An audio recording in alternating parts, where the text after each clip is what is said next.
Welcome fans and racers alike to the Jeans Bowl F3 League as it returns live and exclusive here on Total Sim Sports. We're back for round 4 of the season, and as the championship takes us down under to Australia, Bathurst Mount Panorama circuit has become an undeniable part of Australian sporting history and a gathering place for petrol heads the world over thanks to its mix of speed, danger and endurance. I'm Tim Cox, and as always we have Sean Cranleigh-Swash in the production booth, but right now I'm joined as always by the absolutely delightful Seb Bosher-Williams. Winding its way up and down a hillside, the circuit has been an enchanting racing fan since the 1930s and remains one of the most challenging circuits in the world of motorsport. Winning here, whatever the category, is a major accolade for any racing driver. Now, Seb, just thinking back to the last 2 rounds. Of course, 2 rounds ago at Snetterton, we saw, wow, what a grandstand finish with Patrick losing it coming out of the final corner as he's about to start his final lap with a 6-second lead. He then tumbled down to 6th place, and that just kick-started what was, wow, a final lap for the ages with, at the end, Lee Aberdeen and Van der Koekout finishing hundreds of seconds apart at the line. And then last week at Monza, who could forget that one? We witnessed a finish that, as you said at the time, it broke me. After hundreds of hours of commentating, it's the first time that I've ever been rendered speechless after Fye disconnected literally meters from the line. I mean, you couldn't make it up, could you? It's been incredible racing, and yeah, you're right. You know, Snetterton and Monza, and it's true. We did break Tim. This league has broken Tim. It did. That's a feat. So I think that's certainly got to go on the advertising for the next season, certainly. But yeah, I mean, incredible racing. And another thing that I want to highlight is just how close the racing has been and how clean it's been as well. So thoroughly enjoyable to watch, and I cannot wait to see the cars tackle this track tonight. Yeah, we're currently just over halfway through qualifying right now, and the usual suspects at the front of the grid for 3D Rap Squad Course 1 is Patrick Colo and Roberto Fye leading the way and looking out that front grid for now. 2 tenths separating those guys, but as you saw, timing tower, just how close the lap times are here once more, again in the Jeans Bowl F3 League. I mean, if you look at Lee Aberdeen, currently in 4th, if you take his time and just even down to Scarra, who's in 6th place right now, just over 100 per second all the seconds, those 2 guys. The 2 IGL Coatings drivers of, well, it was until Van der Koekout just nipped in front of them. Olason and Isaacson, again, 100th of a second separating those guys. I mean, we're so often used to seeing times separated by tenths, but here, Seb, I mean, you said about it just now, the times are so close, hundredths of a second, all the difference is between places. You're right, it really is. I mean, you know, between 8th and 9th, you know, a hundredth of a second even, it's super close, and it makes me even more that, as you said, we're at Bathurst. This is such a confidence track. You know, it's all about being confident in the car and being able to brake a little bit deeper and to take a little bit more minimum apex speed, especially down the hill. And so to get the drivers to have such a close field spread, even down to 25th, you know, 3.6 seconds separating the top 25 is hugely impressive considering how long this track is and how complex it is. So it's really good news for us in the commentary box tonight, because I think we're going to have a great race. And, you know, even if you start sort of 25th, sometimes just following another car can really help, especially at a confidence track like this. Just following another car, learning where they brake, and you know, if they brake sort of 10 meters later than you do, but they manage to make the corner, you know that you can. So it's a race that I think you could see drivers developing all the way to the very final lap. So watch out for that as the race progresses. I mean, you say about that, Seb. I mean, you know, obviously in following people and picking up from their lights. I mean, the trouble is that once you get past turn 1, of course, you've got the drag up the hill at Mountain Straight. And then once you enter Corrie Bend, which is turned to the right-hander, from there, the circuit pretty much turns into a street circuit where you've got the walls right up against the track in the majority of that section all the way through.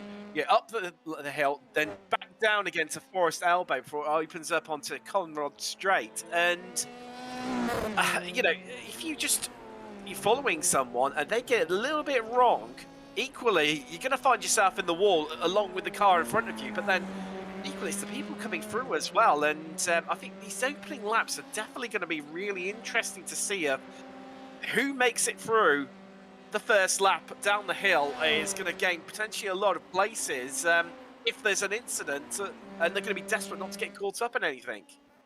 I think you're right. I think that's a really interesting point. It's true, and you're right, it is like a street circuit. I think I once heard Bathurst being compared to Monaco, but with hills, and I'd say it's even tighter than Monaco at times. It is insane. You've got the elevation drops. I love this track. I just think it's one of the best tracks in iRacing and in the world. But you're right. I think, you know, if you follow a car and they make a mistake, you are going to be in the wall. So you need to be watching sort of 2-3 cars ahead of you, especially if you're in a pack, to see if there's an incident, to see if there's any danger. So it really rewards looking very far ahead, but it also rewards looking very close. It's so tricky to drive, and that's why I just adore this track. Now, just to bring you up to date on some of the drivers, I know from chatting to Carl Cranswick of CG Motorsport, he was happy last time out at Monza that he managed to complete the race. Himself and his teammate William Goulbourne so far this season have been unable to make it past turn 6 to the opening races. Now, however, is Cranswick's teammate Goulbourne, he's suffered a bit of a bit of an injury even while cycling, and dislocated his shoulder, unfortunately. So it's going to be a while before we see him return. So just currently watch Jane Warren of PPR Esports. He's on a bit of a good lap at the moment. We'll see if he can progress at all as he just enters into the Murray's corner there. Interestingly, the same corner name as we had for the last corner as we had 2 rounds ago at Stetson. That's Murray's as well. And just having a look, Warren, despite the improvement in time able to press, he's currently in 16th. Rosenkrantz, who currently on pole with the moment there, just coming through the notorious chase here. Let's see whether he can improve. He's definitely on a much better lap, and again, just under a 10th behind Skerrett. He's currently in front of him in 7th place. Interesting to see how he gets on. If he can improve. Bergson, he's on an improvement as well. The driver's definitely on improvements right now. Definitely, the confidence seems to be coming into them here, Seb, in these closing stages of qualifying. Certainly is, and it's just like Monaco. You've got to be in it to win it. And the last few laps of qualifying, you might push a little bit more. You go a little bit closer to the barriers, especially on the downhill, and you will gain more time. Of course, you've had more track time as well, so not surprised to see the times coming down. Surprised to see the times so quick. I mean, Patrick Ola with a 1 minute 57.497 is just rapid around here, and 2/10 separating them, and that's, I think, Tim, I reckon that's sort of one of the biggest margins we've seen for pole and second place. 2/10, it's normally very close. Yes, that is definitely for pole. That is one of the biggest margins that we have seen all season long, and it's just been the competitiveness of this championship, and you see between the, how far everyone is off the lead. Just what a cracking lap that is from the Italian, a freely wrap squad course. One, of course, he'll be hoping to wrap up another victory in this championship. After, of course, last week, although he did actually, during the session, take the victory, it was awarded to Roberto's fight despite his disconnection. Literally, leads from line. If you haven't seen it, I implore you, go back and have a look after the action tonight, because it was, we were saying just again before the race tonight, once more, as we were during the race and also post-race as well, we've never seen anything like it at all in all of the, like I say, hundreds of hours of racing between commentary and actually being inside the car ourselves. Never seen anything like it, Seb, and hopefully that doesn't happen again to Fai. He was absolutely devastated at the time, I know, was the Italian, and it's down the hill now. This tricky section into Forest Elbow where you can open up the car. Interesting, and not long left of qualifying, only a few seconds away from the end, and just having a little bit of look, Kenzie Newhoff, he's had a cracking lap the close station, qualified to get himself up onto the 5th row of the grid in 10th place. But now, But there's a lot of drivers on improving laps at the moment, Seb. Wado, he's on a good one for Racing Forces, and so is Fight as well. And Fight, can he improve? And we'll find out very shortly, because he's not gone long left in the lap. Has not indeed. I've noticed that Patrick is not out on the track at the moment, so he will not be able to defend his pole position. So Roberto Fight even, can he take that pole position as he crosses the line? I don't think he's managed to do it. So Patrick still in pole position at the moment as we have a look at the number 10 car. That's and he's locked up and he's gone too deep, and that's certainly not going to improve your lap time there. And it's so easy to do at Murray's Corners, isn't it, Tim? Just lots of brakes. It's really deceptive, and of course you've got that huge curb on the apex, so it's deceptively hard. I think that's like most of this track. Yeah, I think you're right on that one, Seb. And just having a little look at who else is improving. Glams may be able to improve. He's currently down in 21st place for now for Grips Racing. Just watch a few of the drivers coming across the line. Catalini, he's going to remain in 3rd place. Able to, well, he did improve, but I think he's had an off track on that lap. That's why going just over a 10th quicker. Rosenkrantz, he had a cracker on his last lap and managed to improve. Can he go? Ooh, I'm not sure. I was going to say, can he go quicker again? But getting over the curbs there in through the chase, I don't think he's going to be improving. Paddy Bennett, he's another one who's he's on a blind lap. Out of the 5 sectors he's completed so far, Green in 3 of them, currently in 25th. Can the Northern Irishman improve? Let's find out. He can. Look, sticks it all the way up into 18th. Himself onto what's going to be the 19th row of the grid. No, sorry, the 9th row of the grid. There, now he's on another improvement as well. Currently in 29th. Let's see how he can close out the lap. Not long left to go. Just come through Murray's Corner, and he's the last car on track. The last person to try and improve the PDR War on Paper driver. What can he do? Is it good enough for an improvement? Well, the answer to that one is no. He lost it all during that last sector and remains in 29th.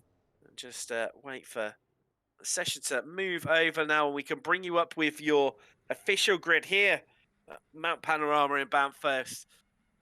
Absolutely iconic Australian circuit.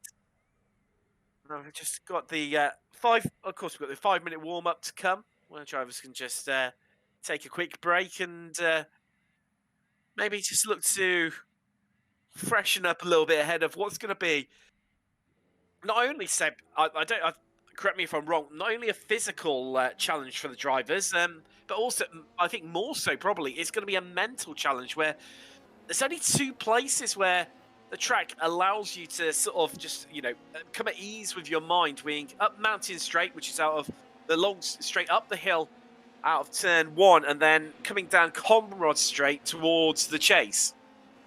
Yeah, again, another really good point there, Tim, and you're right.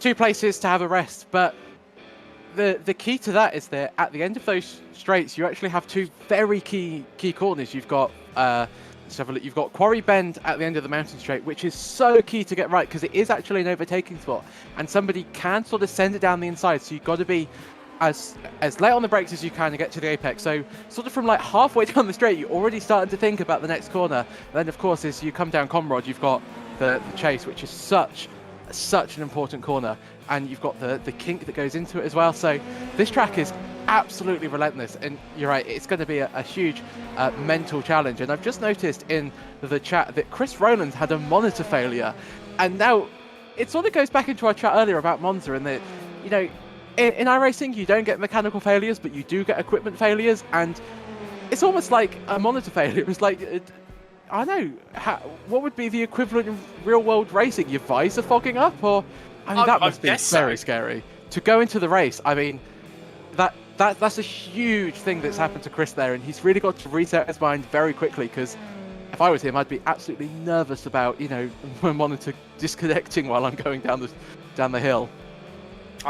Definitely, it'd be literally, it's like someone turning the lights out on you. And I know Roland only runs with a single monitor. It's not like he's got his two side monitors to try and guess where he is out on track. And just having a little look on in the chat on YouTube. Good to have so many of you chatting away in there. Duncan Roberts, this is going to be hell. Well, ironically, Turn 1 is called hell, and could potentially see a few spicy moves into that. And he's off for quite a nervous week. Well, I don't blame him at all. Dan Smith wishes good luck to everyone. Who else do we had in there? Will Gorbon, good to see him in the chat as well. Obviously, you mentioned him about his cycling incident, teach him for being fit and healthy and getting in the way of his sim racing career. But it's all good fun, and we wish him a speedy recovery and look forward to seeing him back in the car as soon as he can. Now, Seb, obviously, we talk about we've sort of started to touch on overtaking points. You mentioned into turn 2, Quarry Bend being one of them. Where else do you expect to see overtakes out here on track? Yeah, so Quarry Bend, as we've been saying, I think is a good spot. The cutting, the next corner on that uphill, I think if you're feeling particularly brave, I think you can. We've seen it's more of a GT overtaking spot, but I'm sure these drivers are more than capable enough to at least stick one down the inside to see if it will happen. I think after that, as we have a look at Roberto Figo down the hill, I think all of this is off limits unless you're going super slow. So I don't expect to see anything down the hill.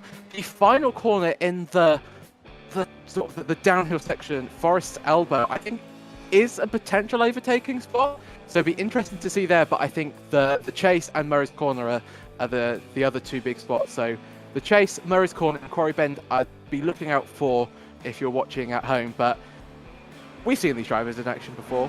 We saw Monza. There were some very unorthodox overtakes. They were going around the outside of the Lesmo. So that is very true. There was some proper. We've had a fair few of them this season. Some proper hold my beer type moments. Watch this. I mean, potentially, Hull Corner, turn 1, it's a bit of an interesting one at race pace because although you've got a nice straight and it's a nice braking zone into turn 1, there's not really chance to. I don't think. Correct me if I'm wrong, Seb. Do you think there's going to be enough chance for the drivers to build up enough speed out of the last corner, unless someone gets it horrifically wrong, to maybe make an overtake into turn 1? Or do you think, and either way, they're better off just holding on and using the slipstream effect up Mountain Straight? I think that's actually a good point. I think you'd have to get Murray's Corner wrong to be able to have a look into Hull Corner, but as we've been discussing and have seen in qualifying, how Murray's Corner is pretty difficult. So I expect to see some moves sort of on the inside, but you're right, you've got that long straight down, long run down Mountain Straight, and if you go down the inside, of course, you're going to be slower on the exit, and I think that's just going to leave you super vulnerable down into Quarry Bend. So I think it's a better of just to hold it and just play the long game. So let's bring you up with your grid here. Round 4 of the Cheese Ball F3 League, live from Mount Panorama in Bathurst, Australia. Well, it's the 3D Rap Squad course, guys. The lockout of the front grid. Pachcolo on pole, Roberto Figo from last time out at Monza in his home race in second place. Catalini is third, with IGL Coatings driver Isaacson for company. Aberdeen has Irma on the third row with him. Scarrett and Rosenkrantz make up row 4. Van der Kokout, maybe expect to see him a little bit higher. Definitely stronger to race pace as fellow Dutch countryman Mackenzie Newhoff with him on the 5th row. Olliston and Alice Hay make up your 6th row here today on Australia. Then it's Cochrane with Luedo in 13th and 14th. Johan Bigson has James Warren for company. Glam Setter. We've got such a great Penny Bennett, but not even a chance to read through the grid. We're already off racing. And let's get ready for Bathurst. As we are away. Everyone, you see the drivers in the background, they're starting round the corner, but it's a great start from Pachcolo, as we come to expect, as always, everyone calmly making it through turn 1, just looking in the background, everyone's strafing through. It looks like everybody has gone away cleanly, but this is where the challenge becomes. Up the hill, Mountain Straight, everyone's slipstreaming, but Pachcolo, look at the start he's got.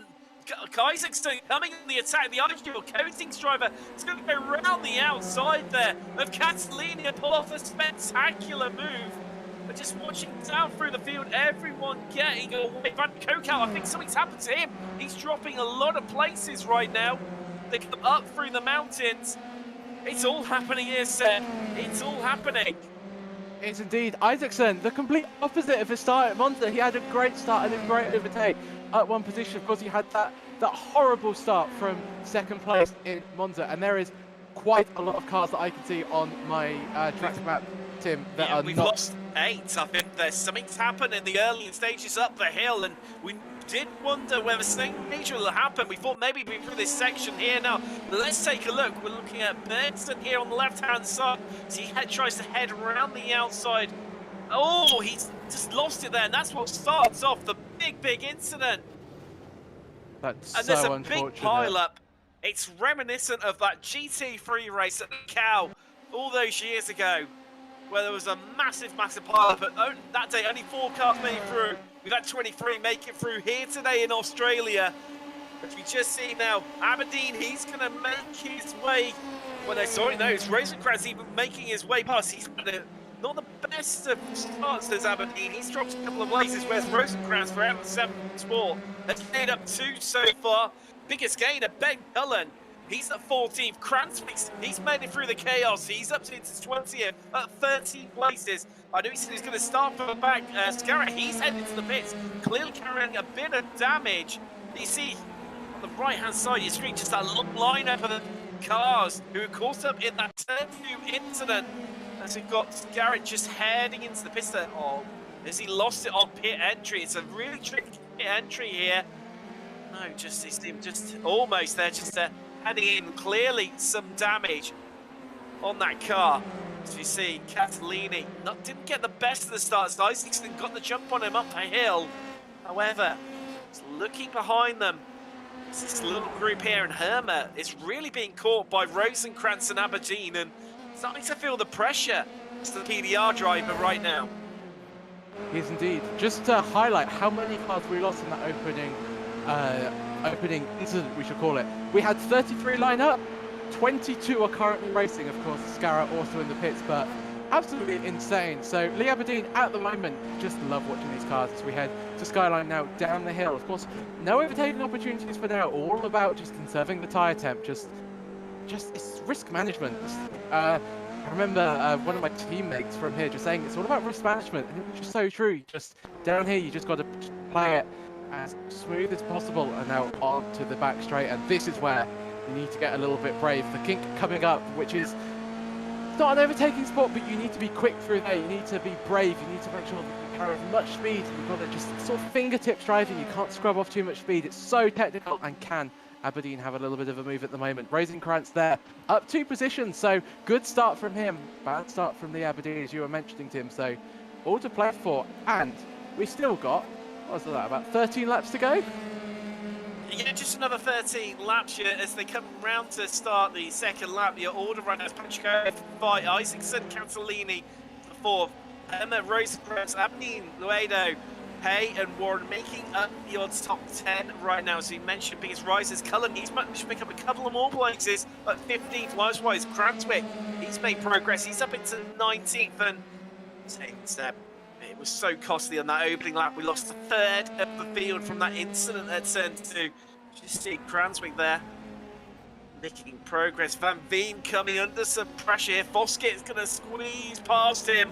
And a great move there from the PHWB driver, who's now going to try and catch up with his teammate Duncan Roberts, who's in time up the road from him. But Cullen now just trying to, can he get up another place? I think he's going to make his way past Van Veen on the straight here. He's going to get the slipstream of fellow Britt Foskett and another place.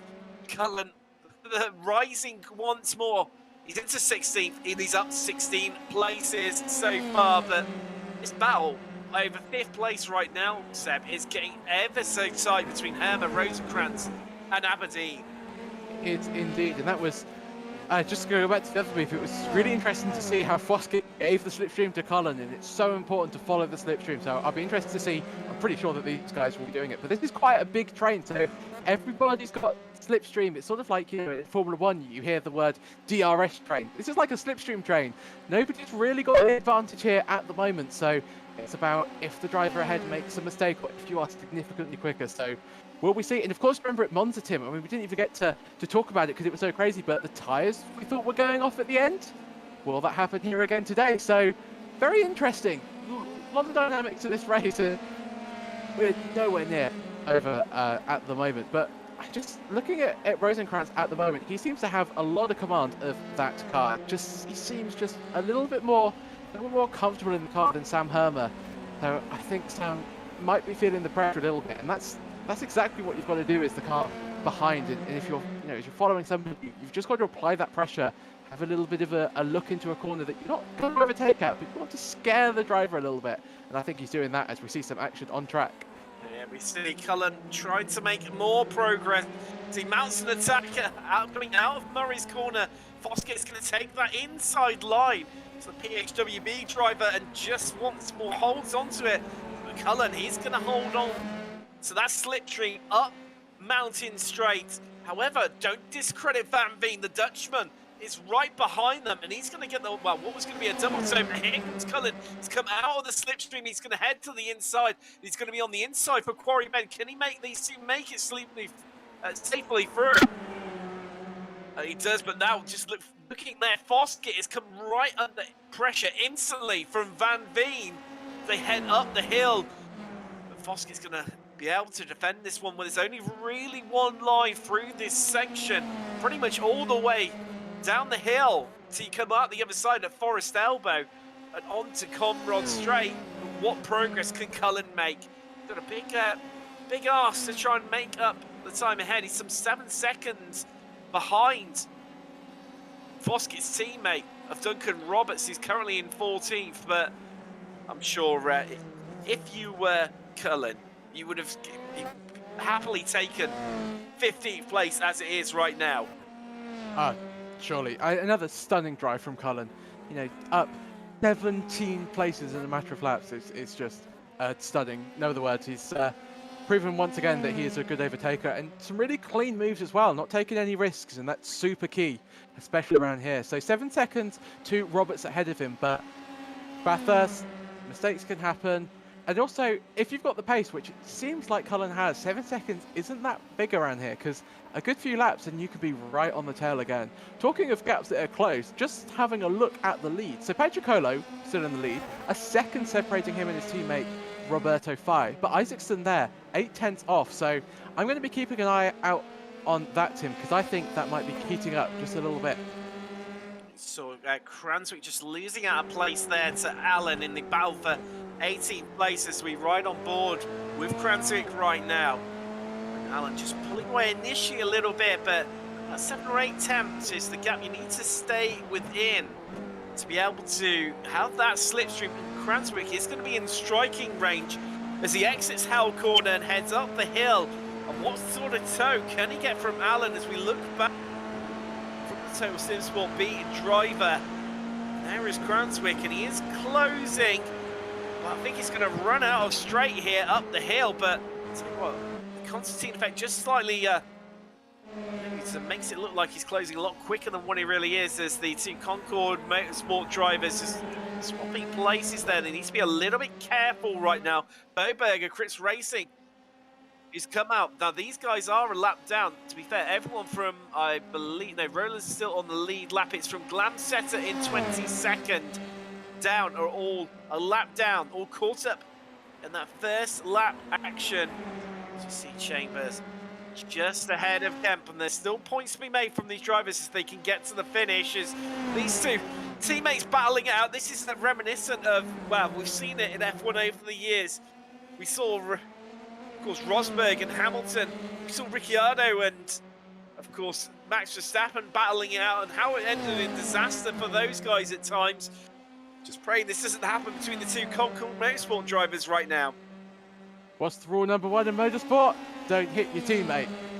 Yeah, I think they've got to be careful, and you're right, they've got pressure from behind, and it's probably not helping them at the moment to keep on fighting. They're losing so much time, and really risky moves. I mean, upside the inside of the cutting is just, it's bloody scary, but luckily they all made it through, and we see a little bit of an overtake into Quarry Bend, and that's Lee Aberdeen through on Rosenkrantz.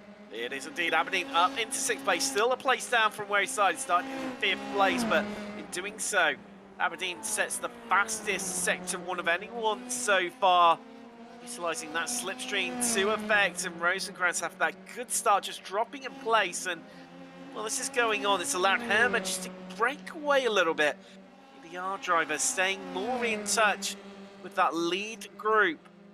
They were just separated pretty much by nearly by a second each of them between Patrick Olafai, Isaacson, Catalini, and then obviously down to Herma. What progress can Herma make? Can he, the Brit, catch up? Those lead guys. Oh no, Aberdeen's in the wall! Aberdeen's in the wall there, and he's, oh, that's going to be, is that terminal damage? I think it is. I think he's going to have to take, he's taking that car back to the pits. What's going to happen here? Oh, I think he's just lost it on the downhill, clipped the rear wheel, and that's...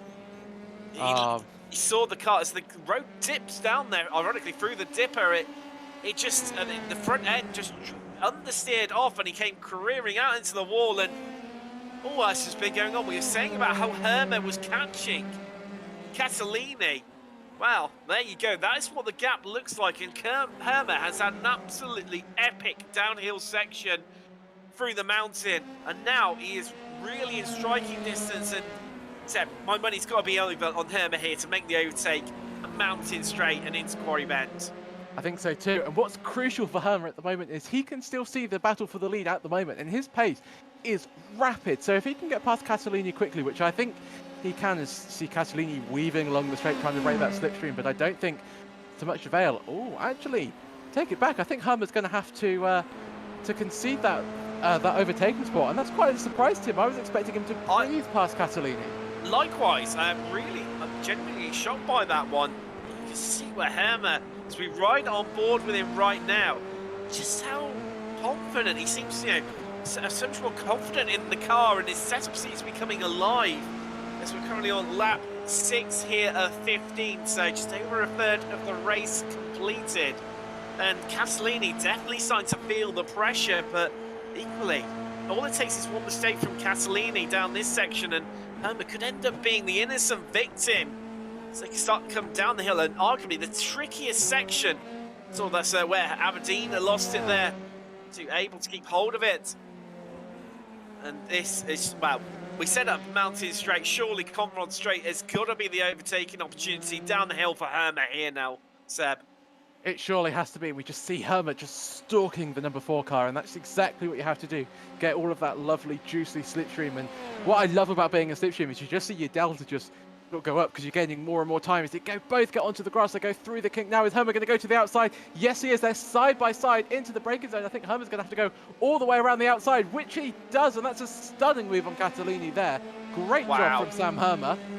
That we said we've had some cracking around the outside overtakes in this championship, and there is yet another one. Sam Herma take a bow, and this is what it looked like on board from his point of view. Round the outside in the chase. Nobody does it around the outside there, Seb, but Herma somehow managed to pull that off, and Catalini looked completely and utterly defenseless. This is what it looked like on board from Catalini's perspective. And wow, Herma, where did he find that grip from? That was amazing. It was, and he made it look so easy. I'm almost annoyed at Sam Herma because he just broke at his normal point, turned in, car was fine. I mean, what I noticed is he was oh so close to the grass, inch perfect, but it worked for him, and he's up. I don't know where he found that grip from, but that's stunning. And if he can do that, and I think that took Catalini by surprise a little bit, because I know from watching it, I saw Sam go around the outside, and you're like, he's going to have to concede that, but he managed to get around. And if he can surprise, you know, Isaacson, I reckon that's a real tool in his toolkit there, that he knows that he can do it and do it so well. So watch out to see if Sam Herma can do that later on in this race. Ooh, that was a little bit sideways there from Chicolo. Last time around he set the fastest lap of the race, and Well, he's got by some considerable margin, by 2 tenths quicker than anyone else. Vicet is best of a 58.2, but Patriccolo 58, 1 minute 58 dead. And the Italian is really pushing now. You can see that gap between himself and Vi. Actually, thanks to that lap, is extended once more. 1.5 seconds is the gap between first and second right now. And likewise, Isaacson, again, another couple of tenths slower than what Vi was. And that gap's extended between them. But the interesting one for me is Herma. And can he make it inside the podium places? He's definitely getting away a little bit from Catalini.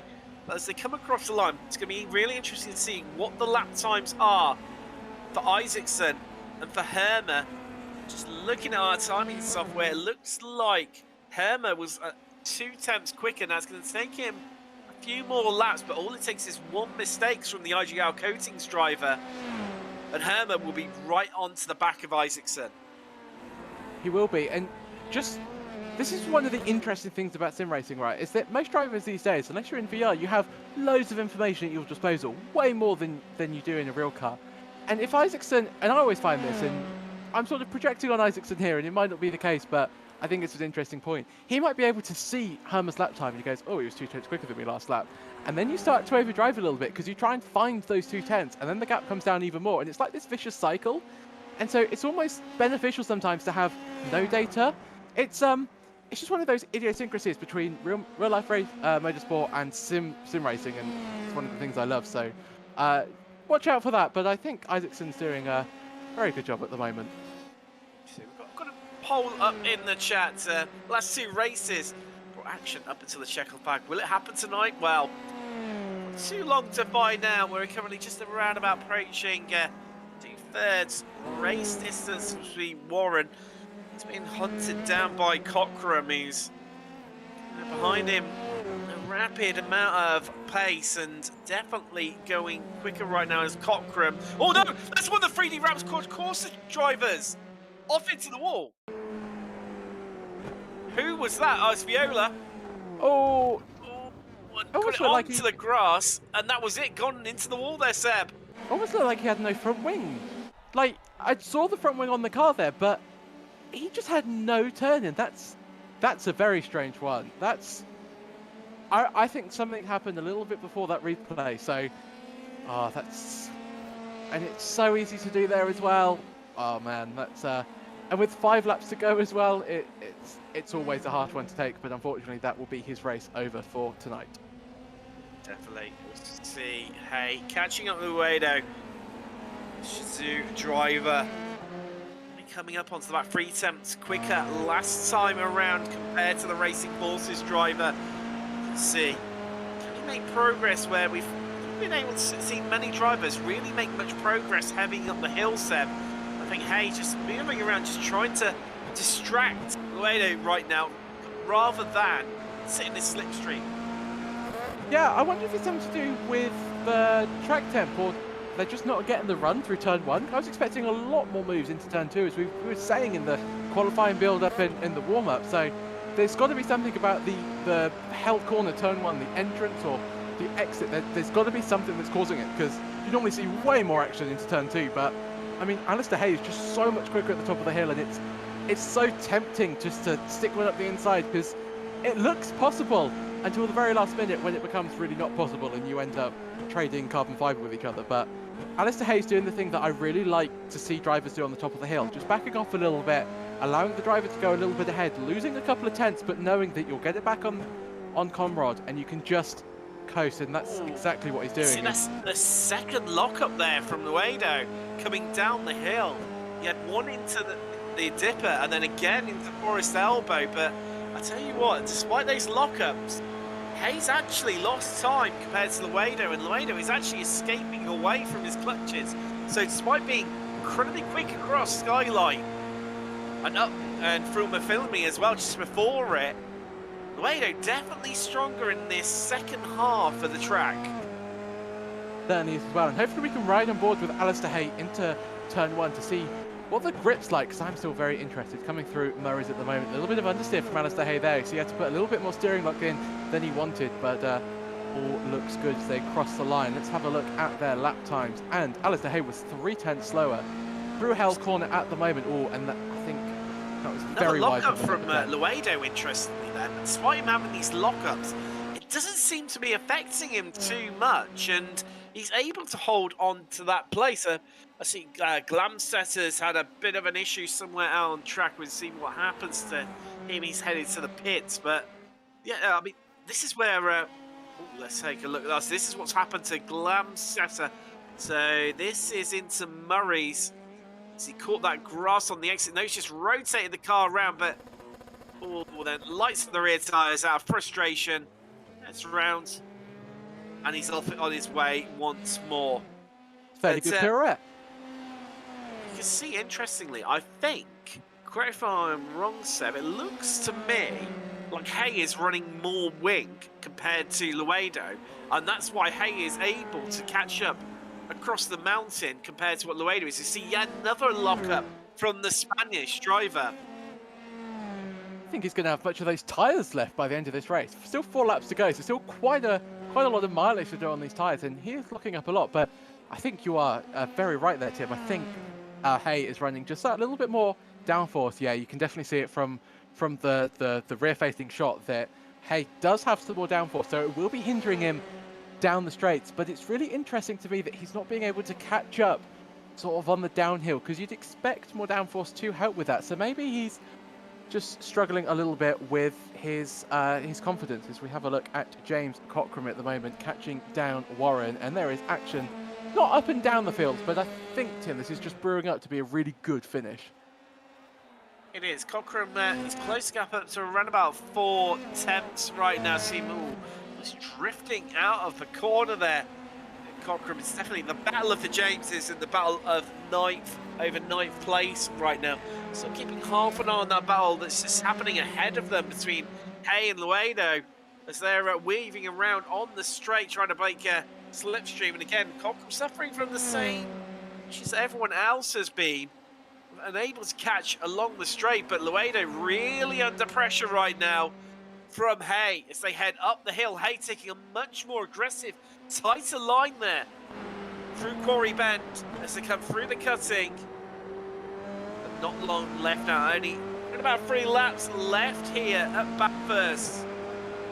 Luedo really starting to feel the pressure right now from Hay. The Brit is catching. We've seen already how Hay can catch Luedo during this section. A bit of a twitch there to come across through McPhillamy, head through Skyline now. See Hay catch up once more, but then it's where they head down the hill now that Luedo seems to just have a little bit of an edge over Hay, and definitely along the straights of Conrad and Mountain. Luedo is definitely able to pull away and maintain that 7th place right now. Luedo across lap 7 places already with a new fastest lap of the race. It's gone to Hermer at 57.9. That's the fastest. The only driver to get to 57 says what's happened to Paddy Bennett. Let's take a look.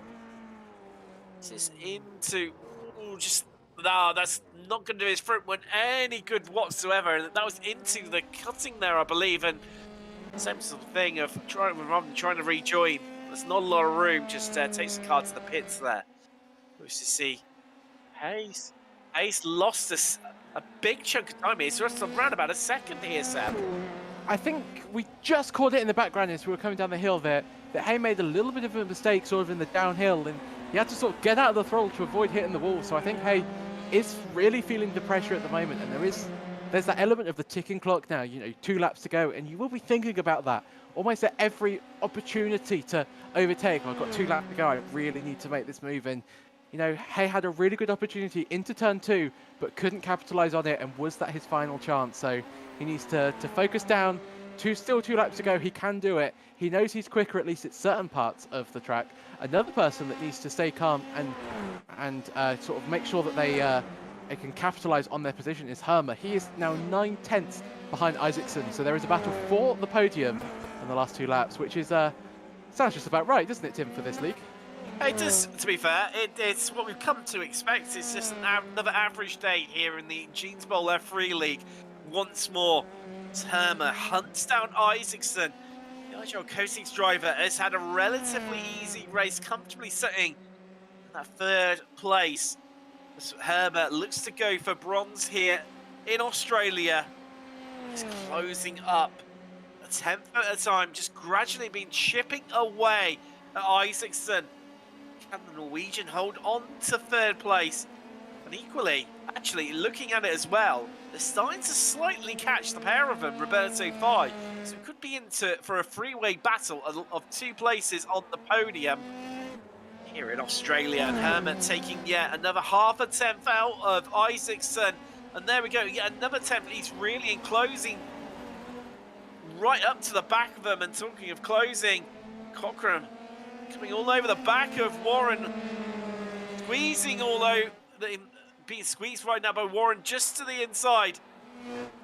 What could Cochrane do? He's going to look for the switch back here out of Murray's. He's not going to get it. You get the feeling that right now Warren's going to hold on to this position up Mountain Straight. You get to see anyone make an overtake into Quarry Bend. And so you get the feeling that once more Warren will be safe to live to fight yet another day here in Australia. So we're right on board right now with Cochrane. See, this driver's unable to he's closing up, but it sounded like the car was bouncing off the rev limiter there, Seb, and that's maybe why some of our drivers are able to make quite the progress of what we would have expected them to up the hill. I think that's it. I think we might have figured out. And of course, you can change the drivetrain on this car, so you can edit the sixth gear in the final drive. So maybe some of the drivers haven't optimized their cars necessarily for the slipstream. And of course, it's hard to test that if you're just doing solo laps by yourself. It's really hard to test that, and it's always sort of one of those forgotten things that you forget to do, is to check your sixth gear length, but it's oh so crucial. Now, looking at this as well, Seb, Hermer is right behind Isaacson. Now that gap is down to only 3 tenths. It's closing. It's going to be down to 2 tenths as they enter into the chase, but also they're catching Roberto Fai. You can see him just in front of him, and Hermer, the momentum is with him as we're going to come round the final corner of Murray's, and then we'll be heading out to it's going to be the last lap here at in Bathurst, round 4. The Jeans Bowl F3 League. Patrick takes the white flag. 1 lap left to go. How's this going to end? Oh, we'll be able to find out in just under 2 minutes' time. That's all the lap is here at Bathurst as they head up Mountain Straight for the final time. Everyone remaining in one single line. We're going to wait for him to come across the top of the hill there. Here comes Patrick, followed by Fai. There's Isaacson, and you see Hermer right all over the back of the Norwegian right now as they head through Quarry Bend and start this climb up the hill. And Castellini really dropped off the back of these guys since Hermer made his way past him. Those laps to go. They come through the cutting up Griffin's Mount, through Reed Park. Then it's going to be the left-hander at Sulman Park. Final time, the short straight up through to McPhillamy. There's no overtaking opportunity through here, but I tell you what, Hermer, he is right all over the back of Isaacson right now. Maybe not time to get past Fai and apply that pressure like they would want to. Having said that, just through that one section through Skyline, 2 tenths have taken out of the Italian. And what we're hearing for yet another great finish here in the league. As they come round Forest Albert, who's got the best run out of it? It feels like it's Hermer as they head down Conrad Straight. Just wait for him to pull out. Who's going to get to the inside? Hermer, he's going to be onto the inside as they enter into the chase. However, he's going to have to make it yet another move round the outside, and Hermer is just ahead. Who's going to come out on top? Is it going to be Isaacson? Is it going to be Hermer? Isaacson just gets to the apex first. Hermer's going to have to concede it, and Isaacson just has to hold on for one more corner. Can Hermer make the lunge? Isaacson goes defensive to the inside. So they round Murray's for the last time. It's going to be an absolute sprint to the line, but Isaacson just holds on to that last place on the podium. Oh, wow. What? Looks like there's been a bit of an issue between Warren and Cochrane in that battle for 9th place, but we see Alistair Hay, he's going to have to sell to sit behind Luedo, and Luedo, the Spaniard, finishes in 7th place, up 7 places. Hay just unable to close it right at the end there. 2 temps has all separated those two at the line, but Seb, let's take it what happened. I don't think there was space there. I'm quite surprised that James Cochran managed to continue after that, but yeah, I think that was one of those sort of last lap sort of moves that you kind of know you shouldn't do, but at the same time it's hard to stop yourself in. That's a lot of damage for James Warren there, and disappointment for him after a really, really good showing. And on the final lap, I don't think that was his fault, as we see Alistair Hay there finally getting past the who is that? That's who was he racing? Luedo, but not necessarily in the way that he wanted to, as of course we're on the slowdown lap now, but I always find that sometimes when you're on the cooldown lap, to overtake the driver that's you've been behind for the whole race is a little bit cathartic. It doesn't really do much, but it does make you feel a little bit better, so maybe Alistair Hay's just doing that. Still a few more drivers to finish. Chris Rowlands is there in 16th, finished ahead of his teammate Nick Allen. They were really close at one point during this race, but have not been able to, or Nick hasn't been able to overtake him. Interesting one as well for you. Obviously, supposed probably up for the person with the fastest lap during the race. That has gone to Herma, the only driver to get into the 1 minute 57s. He managed 1 minute 57.9, which was just over a tenth quicker than the next lap, which was a 58.04 from Patricola, our winner here today. That's what's been yet another great race here in the Jeans Bowl F3 League. Wow, Seb, where do we start to pick apart that one? I mean, we knew the first lap it would be dangerous, but I mean, I think we were expecting maybe down the hill we would experience maybe a major pilot, but in fact it was actually just after turn 2. It was. You got to feel for Bergerson there, just lit up the rear tyres and caused carnage behind him, and technically it was his fault, but it's so easy to do on cold tyres, so I'm sure he's going away feeling a little bit deflated. But yeah, really clean, surprisingly clean, to really good racing. Only a few incidents, of course that one on the final lap as well, but Patricola dominated that race. The winning margin, 1.2 seconds, doesn't feel like a lot, but I'm sure that's more than enough for him, and it was just a stunning race from him. A dominating display from the 3-2 wrap squad course. The guys once more looking at the top 2 places. The podium, Patricola taking the victory, Vertify second. Isaacson for IGL Coatings holding on to that last place on the podium ahead of Herma, who was closing but just couldn't quite manage it right at the end. And had to settle for 4th, but did pick up that bonus point for the fastest lap. Catalini, he came home in 5th. Rosencrantz, great drive from him into 6th. Likewise from Luedo as well, up 7 places to finish in 7th for Racing Forces. Alistair Hay unable to quite make it through past Luedo in the end, couldn't find that definitive edge. Except for 8th. Cochran, he's 9th for now, however, with the incident with James Warren, I'm sure that's going to be looked at by the stewards afterwards. Olason, for the IGL Coatings driver, he came home 10th. Duncan Roberts was 11th. Ben Cullen, a great drive from him, up 20 places to come home in 12th. Van Veen, he was in 13th. Chris Foskett, a great drive by him into 14th.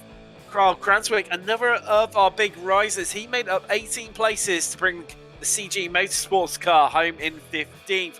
Chris Rowlands, came home 16th with fellow sister teammate of Nick Allen of the Total Sim Sports squads in 17th. Scarrett 18th, and Warren was 19th. However, that's I'm sure that'll be looked at as mentioned. That then brings us to the guys who were a lap down. So Paddy Bennett finishes in 20th. Chambers, Boberg, who both finished a lap down. Larson in 23rd was 2 laps down. Stephen Hughes 24th. Ryan Els 25th. Glamsetter 26th. And then Aberdeen, who we lost 7 laps ago. And then Kemp and Viola, we lost 10 laps ago. Wow. What another great race and another grandstand finish once again here in the league, Seb. You're right. Just great racing up and down. Battle for the podium was just great. Battles all up and down, and even Ben Cullen going through the field was really good to watch. It's just been absolutely a night of great racing, and everybody that's finished, everybody that made a lap round here in these cars, I think should feel proud, but especially Patricolo, who takes the victory and Fi in second. That's yeah, 3D wrap. They're fair to say that the drivers are very good, and that's another great result for them in the Teams Championship as well. Definitely, and tell you, we're going to have a quick chat with one of our drivers now. We're going to have a chat with Niels-Erik Isaacson, who managed to hold on to that third place and that last place on the podium in the end here at Bathurst. Congratulations to you. Just how nerve-wracking was those couple of laps with Hermit? You could see him closing on you and absolutely all over your gearbox there. Yeah, it was close. I was a bit nervous there, but yeah, I didn't have the pace to get close to the one in front of me. I don't remember his name. Roberto. Yeah, I didn't have the pace to follow him, and I think they were cooperating a little bit with the draft. So yeah, this is it. Definitely, they definitely seem to be the teammates working together along the straights. I mean, obviously, was there any points where obviously those closing stages seemed to quite nervous for you? Up until then, it seems to be a relatively comfortable race for you. It's never comfortable over Bathurst, over the mountain. It's it's on the limit all the time. Yeah, it was not. I was not sure until the last lap down the straight. So yeah. Definitely. Of course, next week we head to Catalonia, Barcelona in Spain. How are you feeling about that one? Of course, it's the historic layout, so don't have the last chicane as I know many a driver who doesn't like that one. How are you feeling about Catalonia? Is it without chicane? Yes, it's without the chicane. Okay, so it's low downforce again, I think. Exactly. Exactly. The much more enjoyable layout, as many people find it.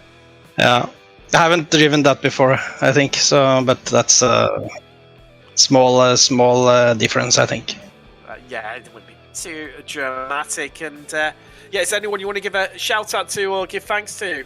Yeah, my team, I gel coatings. I feel very sorry for Kjetil today. He had some technical issues, and he was much faster than me in the practice. So I think he could have scored a good points today, but that's not how it went.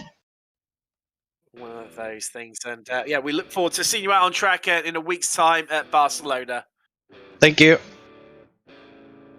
Well, always good to hear from our drivers in the league there, Seb, and wow, what another great night of racing. As we mentioned, we're heading in a week's time back to Europe as we head to Barcelona, of course the historic layout of the Catalonia circuit.